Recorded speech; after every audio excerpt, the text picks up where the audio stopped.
on the border, chaos in Congress, and no compromises on a fix for the U.S. broken immigration system. It seems lawmakers are getting nowhere fast, but one faith leader says it doesn't have to be this way. In his column titled "Congress Could Quickly Fix the Border Crisis," in the January edition of the Florida Catholic, Archbishop Thomas Wenski of the Archdiocese of Miami writes, "Perhaps this moment is an opportunity to address both humanitarian concerns and, at the same time, regulate the flow of migrants. Our nation of immigrants has always welcomed newcomers, and our economy will continue to need their labor. Orderly and legal migration is to be preferred. The present disorder on our borders should be replaced with more legal pathways, not fewer." Archbishop Thomas Wenski joins us now. Thank you so much for being with us, Your Excellency. A lot to discuss here.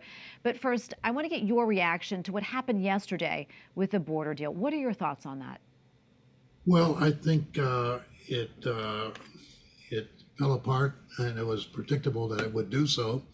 And I think even the advocates on the the pro-immigrant side, if you will, are probably applauding President Trump's efforts to derail the thing, because most of them didn't find much to like in the proposal that the Democrats brought forward, because it was just basically only enforcement provisions, and that's not going to be the way to solve the immigration, our broken immigration system. Democrats and Republicans, conservative liberals, I think they're all in agreement that the immigration system is broken, and it's been broken for 2 decades. And there have been sincere attempts by both Republicans and Democrats over the past 20 years to try to remedy the issue. We haven't had an immigration reform since Ronald Reagan passed an amnesty in 1986.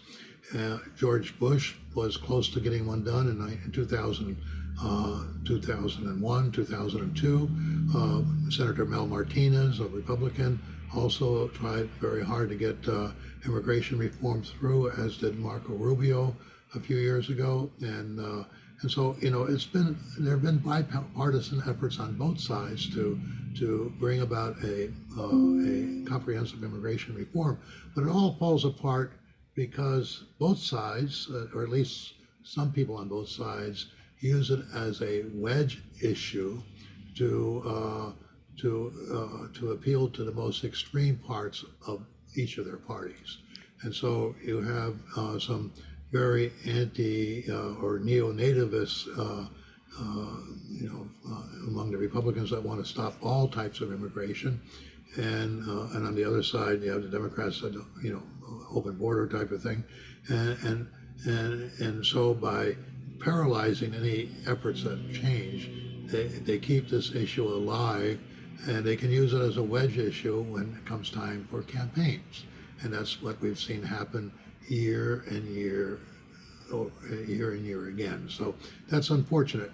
And really, as I said in that article, that it was in our Florida Catholic newspaper, but also it was also printed in 3 of our local secular newspapers here in South Florida, the Palm Beach Post, the Fort Lauderdale Sun Sentinel, and the Miami Herald. Congress could address this by going back to a whole provision in the 1920s era immigration legislation, in which at that time there was a provision in the law that was called registry.